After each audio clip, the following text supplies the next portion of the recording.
It encourages more people, more young people to be more creativity, more thinking that they are part of the solution rather than solution is being made to them.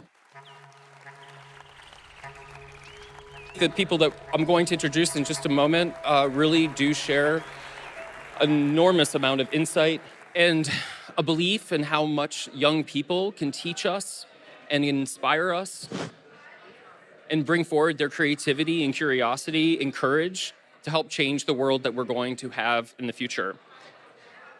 So before we begin, we're going to take this quick look at some work that Mass has been doing in Pittsburgh, Pennsylvania, working alongside teenagers to design their space alongside them.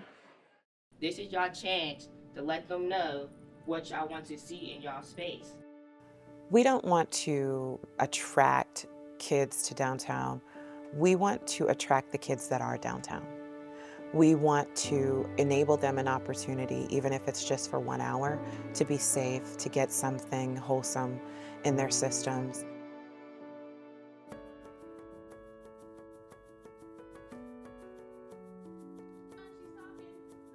The mission at the Boys and Girls Clubs is to provide high-quality program for our young people across the region. Youth places provide safe spaces and opportunities to young people to support them on their mission as they transcend into happy, healthy, and sustainable adults. The Boys and Girls Clubs and youth places are now at capacity. We're serving nearly 30 kids every single day with awesome programming with incredible staff.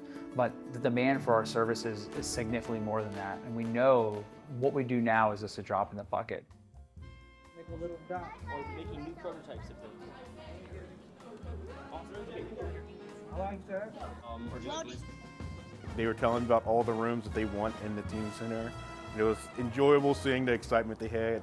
From what my kids drawn themselves, I would like a basketball court for them because a lot of them like sports. Okay, so you got a basketball court. I would like a computer room because, again, I would like the kids to have that experience still. For like a little gaming area with the spindly couches and a sofa at the table. All right. No eating up here. No eating. This clubhouse, compared to others, we aren't able to provide opportunities of cooking or physical activity. I need to know how to make something out here. Would love to see a music studio. It's not just for music, it's for podcasting, it's for teaching all types of multimedia. I'd rather be in like a more calming place where I can actually relax. Doing like play classes and all that, because it's like activities, like I'm having fun with it. Something like somewhere where I could charge my phone. It gotta smell good, y'all look nice, basketball, nice carpets, nice people in the front, nice little everything, nice little get up. It's the place to be, and that would be from word of mouth of kids. To begin this panel, first let me just quickly mention who I am. My name is Christopher Kroner. I am a principal at Mass Design Group, and in 2017, almost 9 years ago, I decided to become really proximate to our work and co-found the Hudson Valley Design Lab, which is a design studio based on community-informed practice in one of our smaller American cities of Poughkeepsie, New York. Next to me is the most incredible panel, and I am deeply honored to try to bring them to you today and also give you a little bit of an insight on who they are if you haven't done all of the research I've done just to get this panel started. So next to me, may I start with Sandra McCroom. Sandra is president and CEO of Children's Services of Roxbury, one of Massachusetts' most impactful family and community organizations. And under her leadership, CSR has grown dramatically in expanding its programming, purchasing its own headquarters, and centering racial equity and family strength in everything that it does. Sandra's path was shaped by her parents, both who are civil rights activists, and they taught her that justice begins in community. Thank you so much for being here. Thank you, it's my honor. Next to Sandra is Mohamed Ali Diini. Mohamed coined the term the trauma tax to describe the hidden cost of unhealed trauma in our schools, workplaces, and economies, an invisible $3.5 trillion drag on human potential. At only 9 years old, Mohamed fled Somalia's civil war. Years later, he returned to help young people find hope and purpose through jobs and education. It was there that he witnessed how trauma reshapes the brain for survival, making it hard for people to thrive, and how healing can unlock their potential. Through his organization, Iftin Global, Mohamed pioneered a model that integrates trauma healing directly into workforce programming. And the results are stunning: an 83% drop in depression, 98% job retention, and immeasurable in economic gains. His work has been featured in the New York Times, Time Magazine, The Guardian, CNN, and the BBC. A McNulty Prize winner and Aspen Fellow, Mohamed continues to bring leaders across all sectors to understand that healing minds is not just moral work, it's good economic business. Now let me please welcome William Kamkwamba.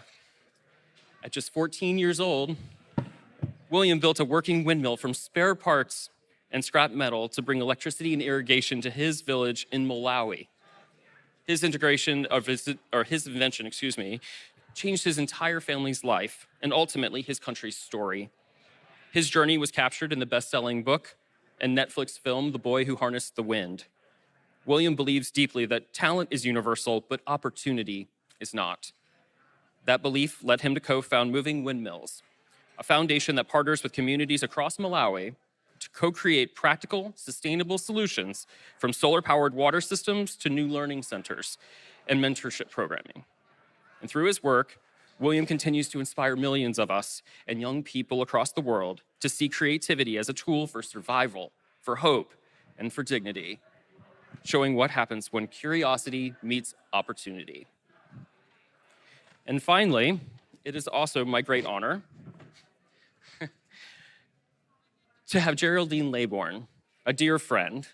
Jerry, as we so many of us affectionately call you, is a groundbreaking media entrepreneur who has shaped how generations of young people see themselves in the world.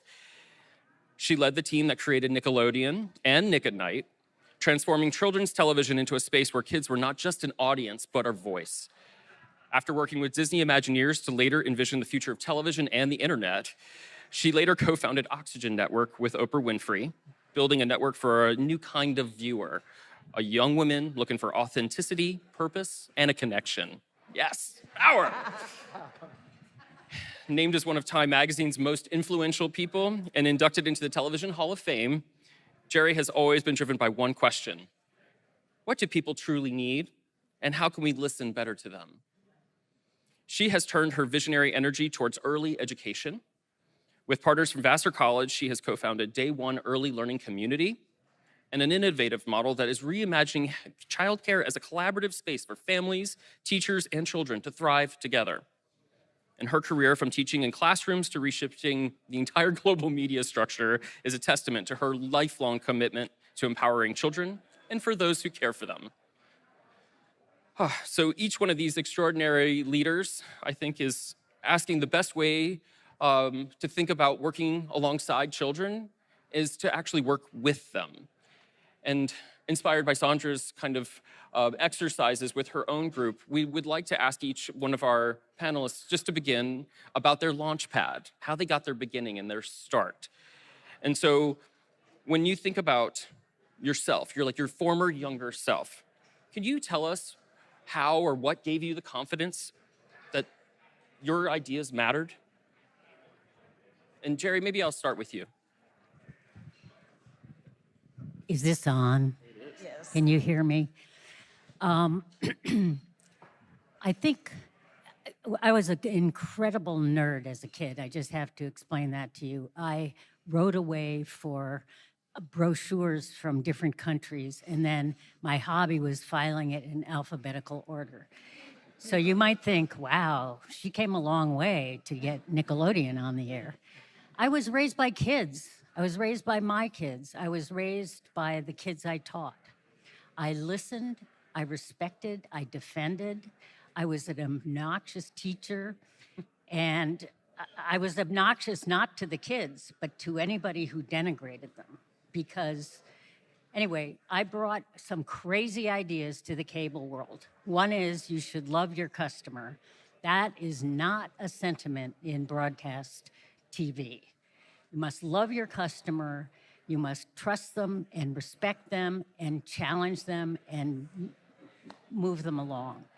And I had these kooky theories that we should listen to young people and young creative people. And, you know, everybody said they don't know what they're doing. They have no experience. Good. If we want to disrupt, we got to bring new people in, new thinking. And, you know, the other thing I would say, my other launch pad was a really terrible, horrible first boss at Nickelodeon. He only lasted 3 years, but he taught me every lesson I learned, which is it's a community that's putting this on. Listen to everyone. Our first high-rated show, Double Dare, was invented by our receptionist. You know, it's like anyway, that's for a later conversation. Having a bad boss is fantastic. Just write everything down of how you're going to do it differently. So I proved he was wrong. I proved if you listen to kids, if you get young people and you listen, you're going to be fine. Sorry. No, it was a little much of a ranch. William, some of us might have seen the movie or read the book, and so we think we might know where this comes from. But can you talk about where your confidence comes from? My confidence, I was inspired mostly by my grandmother. So for me, I would say my launch pad, it was the curiosity and the sense of urgency. Talking about my grandmother, in Malawi, there's this division of labor. They say some is for men, some is for women. One of the labor that's quote unquote considered to be for men, it's making bricks if you want to build a house. It's really a tough job. My grandmother started doing it by herself. And a lot of people were asking her, why are you doing this instead of your husband? Her little response little inspired me. She said that when your cloth caught on fire, you don't wait for somebody else to put off that fire. You are the one, you first feel the heat. And you're going to try to put it off, and other people might see along that, oh, you are burning. They can come and help you to put that fire out. So that lesson, she was more of like saying that when you have a problem, when you're in trouble, you know your problem better than anyone else. So you should always try to come up with a solution to solve that challenge. And maybe other people might come along. But if you don't do anything, nobody can know your problem, and nobody can do anything about it if you don't do something about it to yourself. So that little inspired me. With the situation that I was in, I had that sense of urgency. I need to do something. I need to come up with a solution. How can I be able to solve this problem? Combined with my curiosity, that's little launched me into be able to make the windmill that I made, because at that time, I was little trying to figuring out with the whole like situation, how can I be able to continue with my studies, and what can I be able to do in order to address this challenge that we are facing. So that was my launch pad. Thank you. Mohamed, how about your launch pad? Where did it come from? Where did this confidence come from? So as you said, I was actually born in Mogadishu, Somalia. The capital of Somalia is Mogadishu. And I left when I was very young, and I grew up in Columbus, Ohio. Went to Ohio State University. Go Buckeyes. Go Buckeyes. And I went to law school, and kind of I had my career set ahead of me, learning contract law and mergers and acquisitions. And then a few years ago, 12 years ago, I had a chance to actually go back to Somalia for a visit. And really, that 2-week visit was my launch pad, because it was really transformational for me. I remember kind of meeting with childhood friends and kind of going back to, because my parents would always talk about Mogadishu and Somalia in really beautiful terms, and I had my own childhood memories, and the city I returned to didn't really match my childhood memories. It was the city devastated by decades of conflict.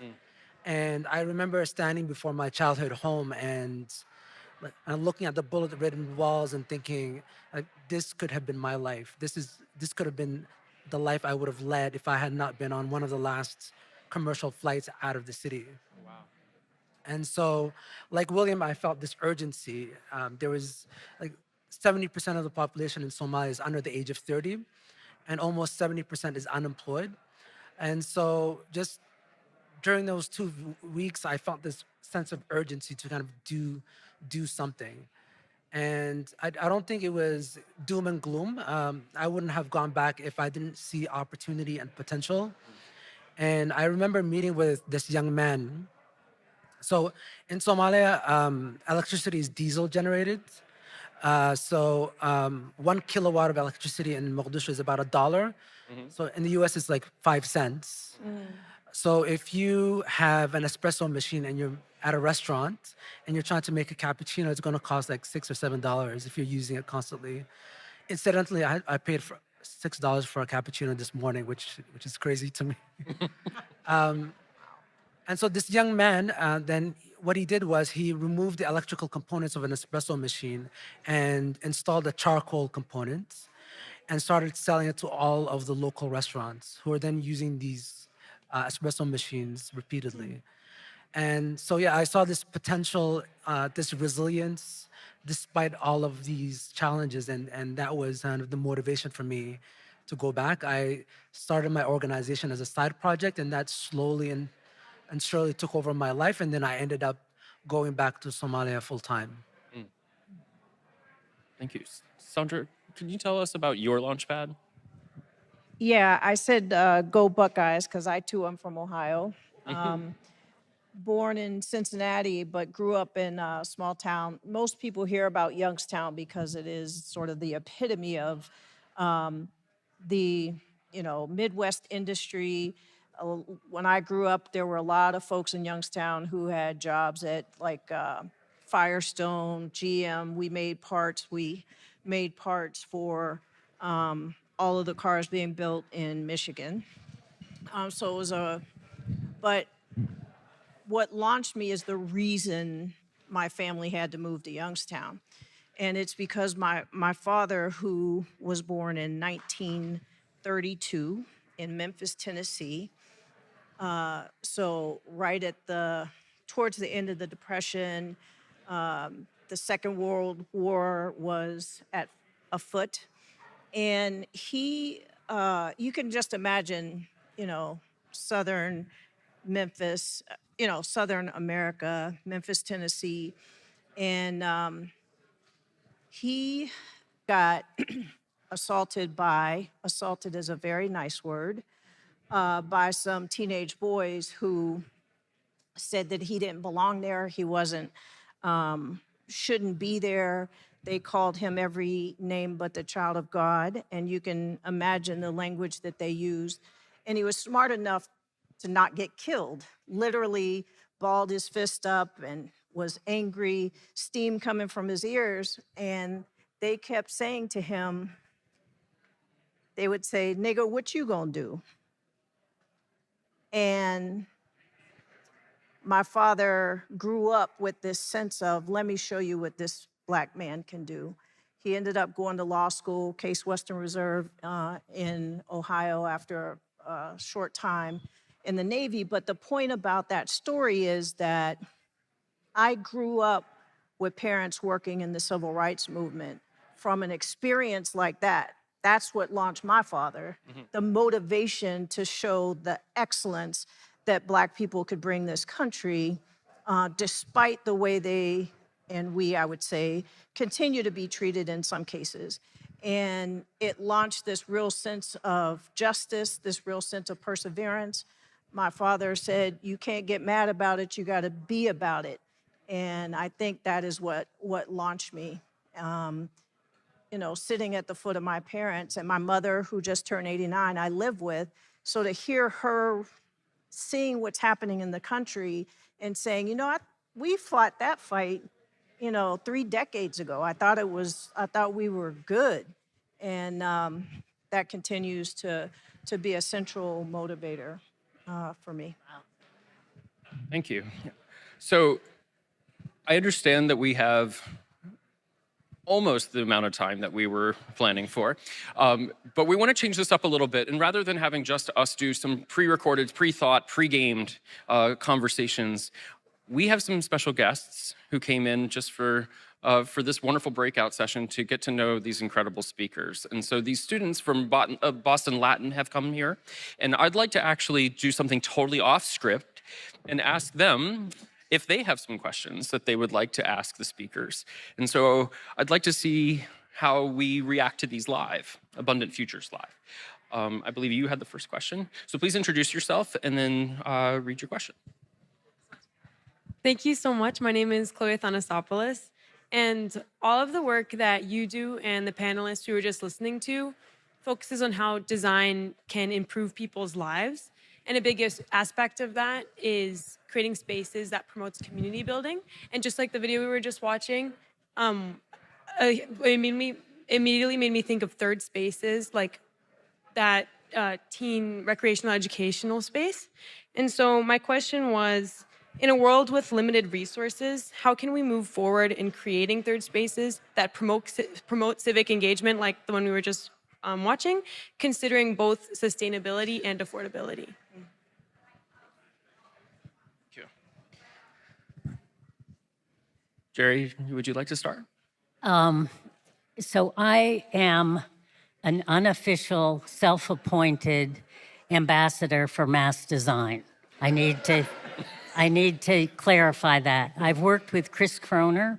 I've worked beside him. I've advocated for Mass's ideas. We come from a small city, 35,000, Poughkeepsie, New York. And my head is spinning with ideas that have been talked about today. And space matters for kids. Let the adults take care of themselves. I care about kids and giving them space where they feel treasured. Our public schools are over 100 years old, and they are so depressing that the message sent to our youngest people is, you don't matter. This is good enough for you. We hear this from public administrators. Kids need to be celebrated. I hate to break it to you, but America is one of the most backward country in terms of kids. My personal passion right now is early childhood education. We are dead last as a developed nation in what we do for our youngest. We know it matters. When you listen to kids' voices and they react to things that are better than they expect, the return you get is enormous.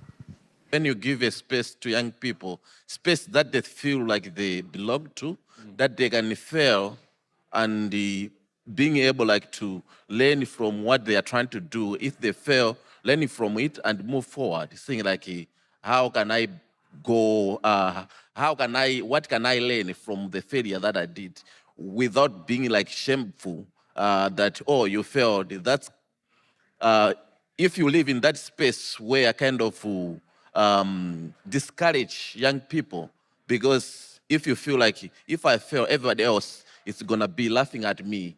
But when you have a space where it's designed intentionally, that whatever goes on that space, when you are trying to do something, either it's work in design, no matter what the outcome of one of your projects is gonna be, but that still it's gonna embrace the learning process of that space. It really matters because it encourages more people, more young people to be more creativity, more thinking that they are part of the solution rather than solution is being made to them.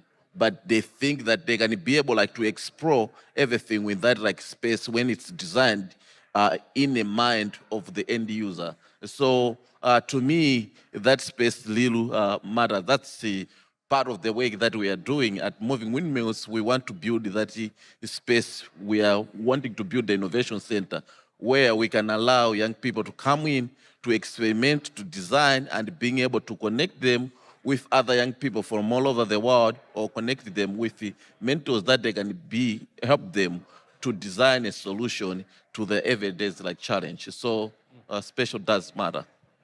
Thank you. maybe Mohamed, can you help us think through this with Iftin Global and how it kind of pertains to the entire continent of Africa?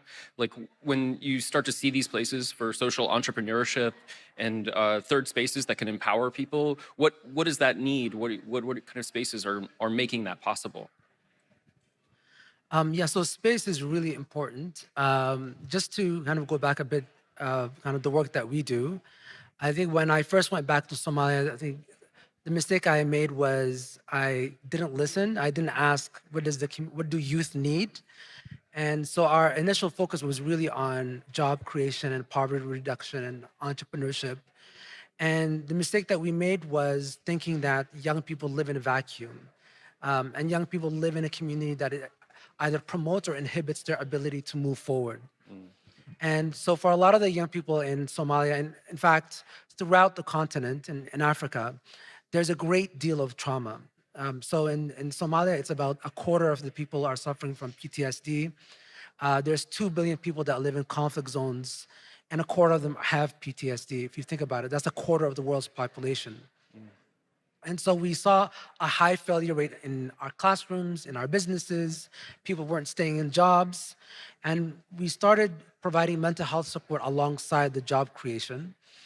And a few years ago, we realized like the spaces that we were training these young people were really not conducive to actually helping them heal. They were very small spaces. A lot of the spaces in these areas are very functional. Some of them are scarred by conflict. I remember we were doing a counseling session a few months ago outside. Basically what we do is we do group counseling for these young people, and we were doing this outdoor counseling session, and we were recording the session for a video we were producing. So we had a drone flying over the young people, and then this soldier came into the circle and started shooting at the drone operator. Gosh. And these young people who came for a healing circle were kind of traumatized. And so that kind of struck home the idea that you need really safe spaces to support young people. And that's how we actually connected with Mass Design to design a space that was really conducive to healing, that would bring people together and actually allow them to feel space so they can open up to opportunity, to the training that we were providing them and the healing that we were trying to give them.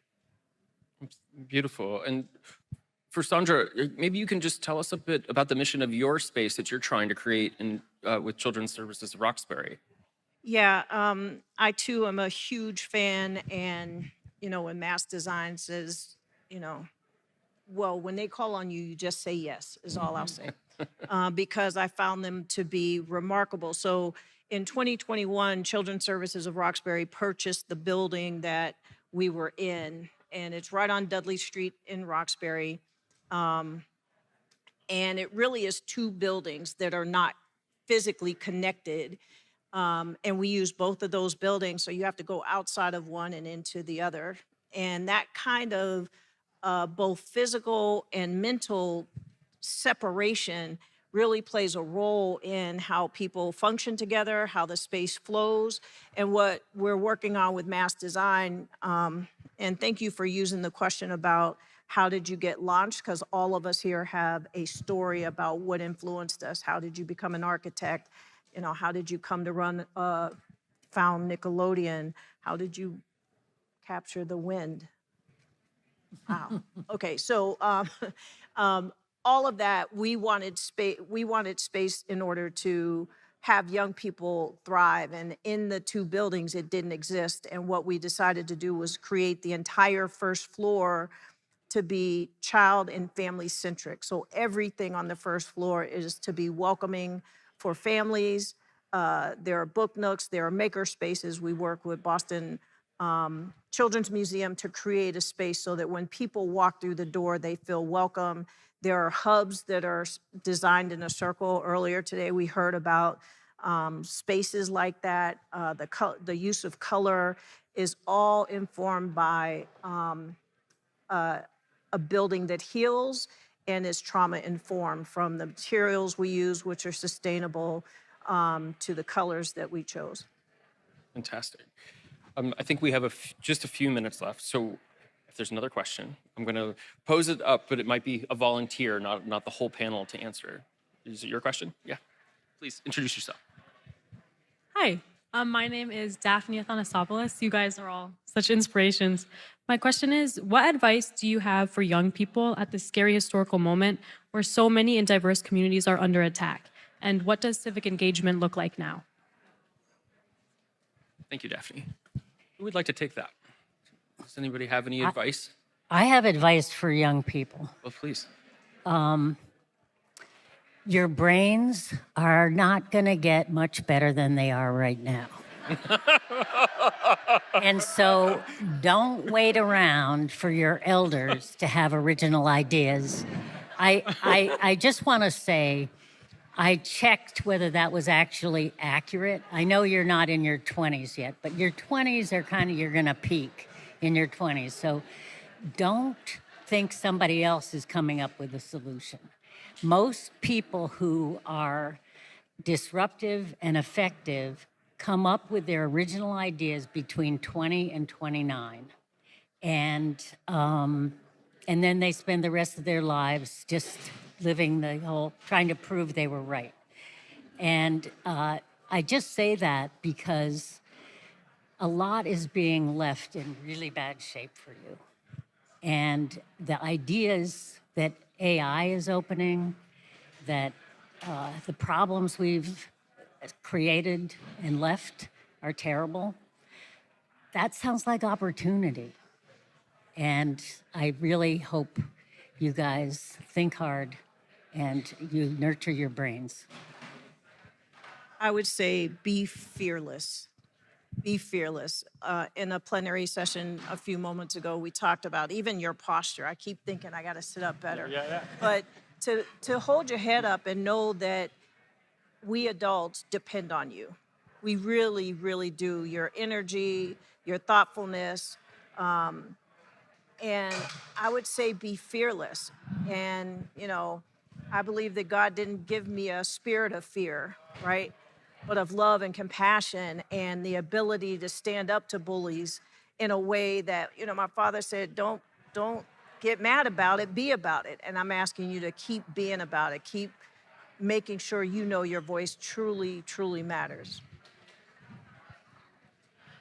I think for me, the advice I would give is that you shouldn't do it alone. I learned very early on that connection is really important. Often we take for granted the power of connection and sitting in a circle and sharing your failures and what has succeeded with other people. And I think oftentimes we try to do it alone and we try to do it in isolation. And I think in a world where people are consistently isolated, it's important to have someone else that you work with, that you collaborate with, that you even just share your failures with is very important, especially in a time like now. Well, Mohamed and William are about to have another chance to speak tonight in just a few moments. And so I've been given the cue that we have to wrap. I do think and thank everyone for coming to this session and understanding that the future of design and probably the future in general is going to require listening to our young thinkers. So I really appreciate our guests for especially coming out for this and for the thoughtfulness which you bring. And we will all continue. So thank you for bringing all of this energy and curiosity to the rest of today's sessions. Thank you very much.